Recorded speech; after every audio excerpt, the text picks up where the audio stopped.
आप सभी भाई बहनों का सर्व कल्याण वृक्ष की प्रश्नोत्तर ज्ञान कक्षा में एक बार फिर स्वागत है। आज की चर्चा हमारे कुछ प्रसारित वीडियो मनभेद, भेदभाव, पक्षपात इनसे संबंधित कुछ वीडियो हमारी प्रसारित हो चुकी है। उसी वीडियो से संबंधित को हो जो एक सामान्य स्तर पर ये भेदभाव शब्द पर एक स्पष्टीकरण सा मांगा गया है। देखिए हम कभी-कभी कुछ शब्द वीडियो में तो देखिए हम एक लय में विभिन्न प्रकार के वाक्य बोलने होते हैं। उस समय विशेष में देखिए एक एक शब्द पर तो अर्थ समझाना संभव नहीं। कुछ बातें व्याकरण की होती हैं, कुछ बातें सामान्य स्तर पर समझनी होती हैं। इसीलिए आज हम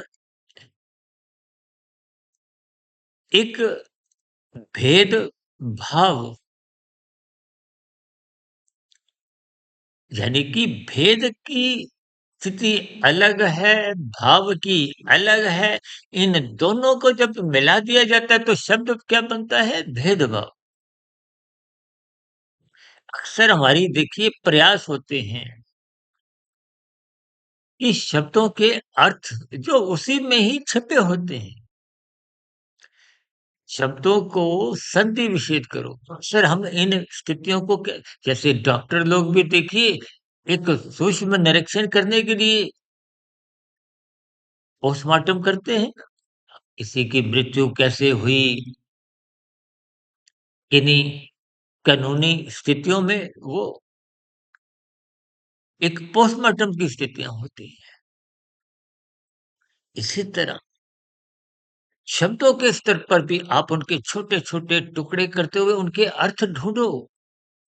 इस प्रक्रिया में आप जितना अधिक लगोगे, तो आपकी ज्ञान भी बढ़ेगा, भ्रम दूर होंगे और परमात्मा से जुड़ने की नज़दीकियाँ बनने लगेंगी। क्योंकि शब्द कश का गुण है। कश एक भौतिक तत्व है। देखिए हम स्थितियों को जब क्रमबद्ध लेते हैं तो बात समझ लेनी चाहिए। आपका मेरा शरीर पृथ्वी, जल, अग्नि, वायु व कश का बना है। ये भौतिक पदार्थ है। इनके सूक्ष्म भूत आपके हमारे भोग विषय हैं। यानी कि भेद रखना। अब देखिए ना कि हमारे शरीर आपके परिवार में 6 सदस्य हैं तो सबके शरीर अलग-अलग हैं।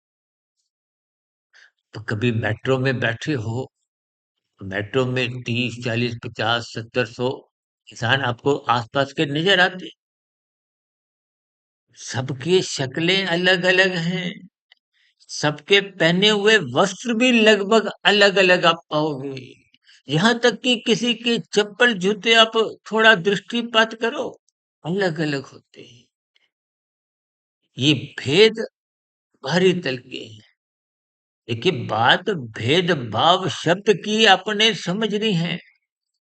उदाहरण को उतने ही अंश में पकड़ो कि बात समझ में आ जाए। फिर समझी हुई बातों में आपकी रुचि जगे, रुचि ही आपको फिर सत्संग श्रद्धापूर्वक करवाती है। पढ़ने की स्थितियाँ में एकाग्रता आती है। ये सब स्थितियाँ फिर आपकी आध्यात्मिक यात्रा की दरवाजे खोलने लगती हैं, परमात्मा से जोड़ने लगती हैं। स्थितियों का आरंभ देखिए, हम बार-बार कहते हैं, शब्दों को एकाग्र भाव से सुनो, समझो। यानी कि भेद की स्थितियाँ, सबकी शक्लें अलग हैं। ये सब एक अलग-अलग भेद हैं। यूँ तो देखिए आप और हम कोई काले रंग का है, कोई गोरे रंग का है, कोई सांवले रंग का है, कोई सुंदर है, कोई कम है। ये अलग-अलग देखिए ये विभिन्न भौतिक स्थितियाँ, भेद कहो, अंतर कहो, ये सब एक ही स्थितियाँ हैं। ये सब बाहरी तल पर है, भौतिक स्तर पर है। और भेद के साथ दूसरा वर्ण क्या लगा है? भाव। भाव ये मन की स्थितियां हैं। तो देखिए, पर कहीं भी मित्रों में, रिश्तेदारों में, परिवार में भी, गली मोहल्ले में भी, कि हमारी स्थितियां और मन की स्थितियां अलग अलग होती हैं। राजनीतिक गलियारों में भी तो आप देखते हो ना, कितने गठबंधन में हाथ उठते हुए दिखाई देते हैं। तो हाथ उठने की स्थितियां तो बाहरी तल पे हैं, भीतर से तो भावों की अलग स्थितियां हैं। यानी कि मन बुद्धि की अलग स्थितियां होती हैं, इंद्रियों की अलग स्थितियां होती हैं। यही स्थितियां आप फिल्मों में देखते हो, यही स्थितियां आप टीवी में जितने भी धारावाहिक आते हैं, ये सभी स्थितियां, विज्ञापन को हो, फैशन की दुनिया, ये सब इंद्रियों के स्तर पर है, यानी कि स्थूल शरीर के स्तर पर है। कि भावों की स्थितियां, देखिए ना, भाव से तो भक्ति बने। आज भक्ति की स्थितियां कमजोर क्यों हैं? क्योंकि आपके हमारे कर्म कांड इंद्रियों के स्तर पर बस दिखते हैं। सत्संग होता हुआ दिखाई देता है, कर्म कांड होते हुए दिखाई देते हैं। ये कुछ महीने पहले हमने, जब श्राद्ध पक्ष आरंभ हुआ था, तो वहां पर हम कर्म कांड देखिए, लोभ से या भय से करते हैं, ज्ञान पूर्वक करते नहीं। जबकि श्राद्ध का जो एक शब्द ही वो श्रद्धा से बना है, कि आप अपने पूर्वजों, जिनकी मृत्यु हो चुकी है, उनके प्रति एक अच्छे भाव रखिए, मृत्यु को स्वीकार करें, अपने स्वयं की स्थिति का आंकलन करें, परिवार में एक, बच्चों में एक अच्छे संदेश जाए। ये एक परंपरा है, रीति रिवाज है, कर्म कांड कहो, ये सब स्थितियां सत्वगुण में ले जाती हैं, परमात्मा से जोड़ती हैं। सत्वगुण ही परमात्मा से जोड़ता है। ये रजोगुण तो संसार की गलियों में ही धक्के देता है। और रजोगुण कहो, संसार कहो, ये इसी का सगा नहीं है। इनके भी अर्थ आपको ही समझने होंगे, क्योंकि संसार ये इंद्रियों के स्तर पर है, सुखों की स्थितियां हैं। इंद्रियों के स्तर पर देखिए, आप और हम क्या चाहते हैं? सुख चाहते हैं। वो आपकी हमारी इंद्रियों का स्वभाव है। हमारा जन्म भी तो देखिए पांच भोग विषयों के कारण हुआ।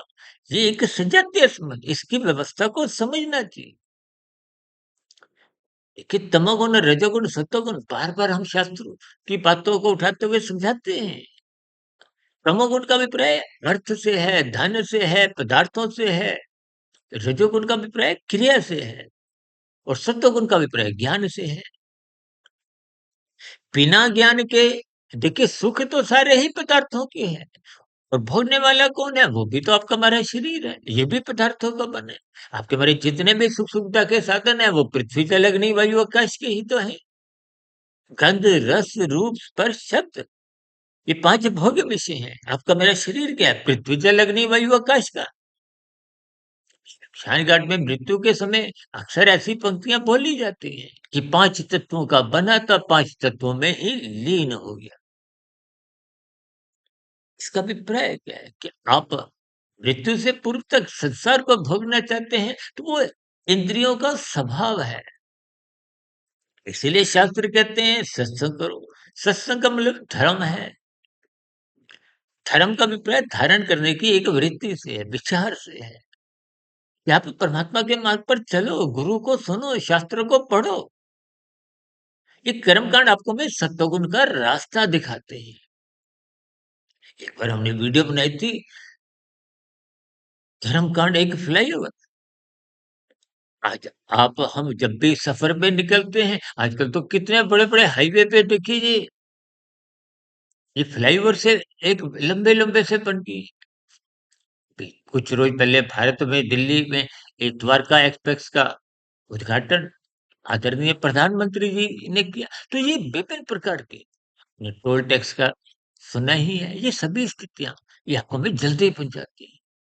अब इन स्थितियों को ही हमने उस वीडियो में क्या समझाया था कि कर्म कांड करो ज्ञान पूर्वक, ये संसार से परमात्मा की ओर ले जाते हैं। ये फ्लाईओवर है, भीड़ भड़क्के से बचाते हैं। भीड़ भड़क्का क्या है? विषय भोगों का, ये संसार का, जिसमें आकर हम मरते तब तक उलझे रहते हैं। ये सब स्थितियां आपको समझनी होगी। ये भाव कहो, भक्ति कहो, ये सब स्थितियां क्रमशः बनती हैं। आज देखिए बात कहीं की कहीं, यानी कि भेद जमा भाव। भेद एक स्थूल शरीर के स्तर पर है, भाव मन बुद्धि की यानी कि सूक्ष्म शरीर की स्थितियां हैं। इन सभी स्थितियों पर आप भी तर्क पूर्वक चिंतन करें, मनन करें, अपने जीवन की पहचान करते हुए शास्त्र बार-बार कहते हैं, परमात्मा न्याय संगत है, पक्षपात रहित है। आप कभी-कभी भेदभाव इंद्रियों के स्तर पर करते हो, शब्दों द्वारा दिखते हो, कहीं-कहीं शब्दों द्वारा नहीं दिखते तो मन के स्तर पर वो भावों की स्थितियाँ होती हैं। इसलिए महात्मा के मार्ग पर चलने के लिए दूसरों के प्रति सहानुभूति रखिए। अपने परिवार हो या गली-मोहल्ले का परिवार हो, एक भाईचारे की स्थिति, सहानुभूति के भाव रखिए। इसी तरह शहरवासी, देशवासी चाहे अंतर्राष्ट्रीय स्तर पर सभी मनुष्यों में प्यार, मोहब्बत, प्रेम, सौहार्द का वातावरण बने। अब देखिए ना पिछले 2.5-3 वर्षों से 2 देशों में युद्ध चल रहा है। इंसान इंसान को मार रहा है, तो ये एक पशु वृत्तियाँ हैं। शास्त्र बार-बार कहते हैं सत्संग करो कि पशु वृत्तियाँ पनपने ना पाएँ।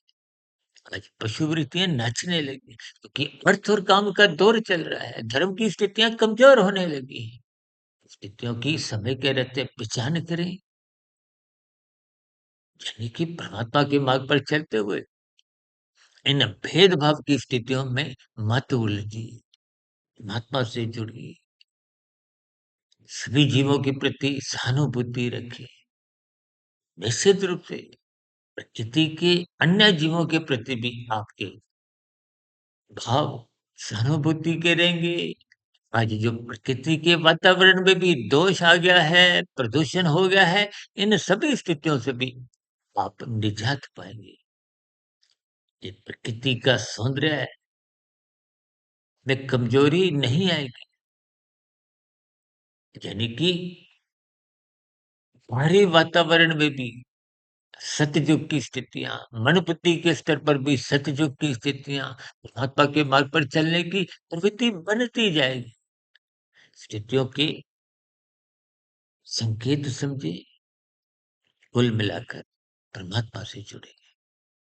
स्थितियों पर आप भी ईमानदारी से चिंतन करें, मनन करें, ब्रह्म मुहूर्त में उठिए। ये सभी स्थितियाँ ब्रह्म मुहूर्त में उठने पर सहज ही बनना आरंभ हो जाती है।